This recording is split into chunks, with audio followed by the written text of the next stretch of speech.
Air conditioning on this 1999 Toyota Camry.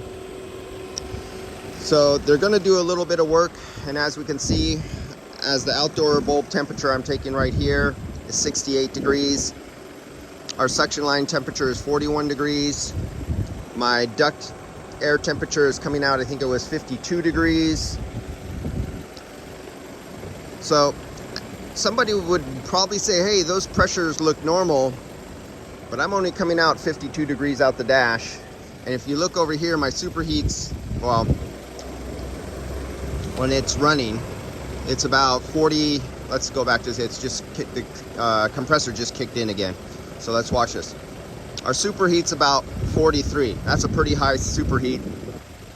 We have a ridiculously low subcooling because I know this system is low on refrigerant, but it says it's higher than it actually is because the low ambient temperature. And if we could look, let's see if I can zoom in. Yes, no. You see the sight glass?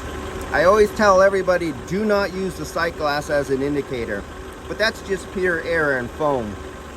Under these conditions, you go, okay, it's definitely low. Everything's telling you this is low.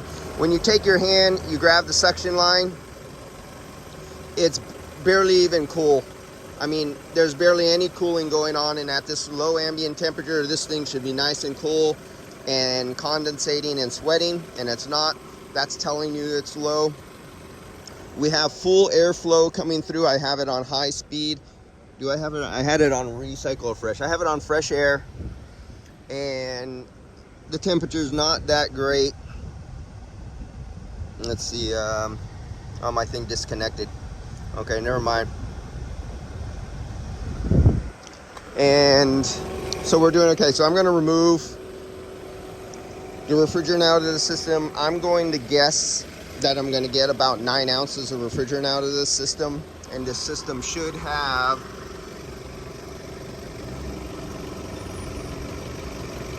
1.8 pounds of refrigerant in the system, and I think it has about 9 ounces, and that's why it's only cooling to the part it's cooling.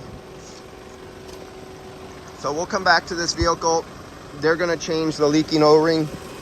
So right down there, you can't see it. There's too much sun and it's in the shadows down there, but there's a big oil spot. You can kind of see the oil buildup on the line right there, that discharge line coming off the fitting. It's leaking.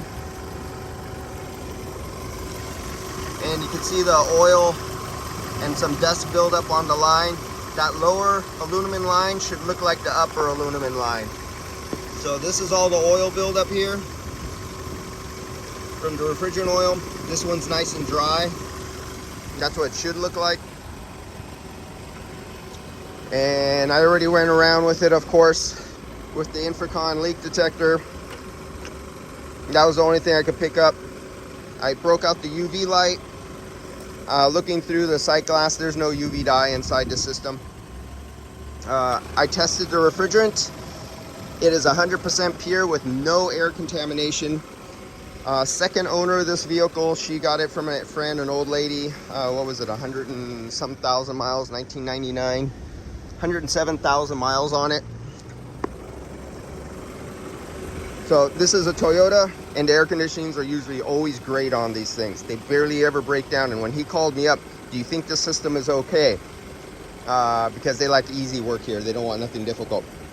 And I said, yeah, this is a perfect vehicle example where the most you'll probably have is an O-ring leaking, and that's all I found. So that's all that will be done on this, real simple. So let me recover the refrigerant, and they'll change the O-rings, and then I'll fill it back up.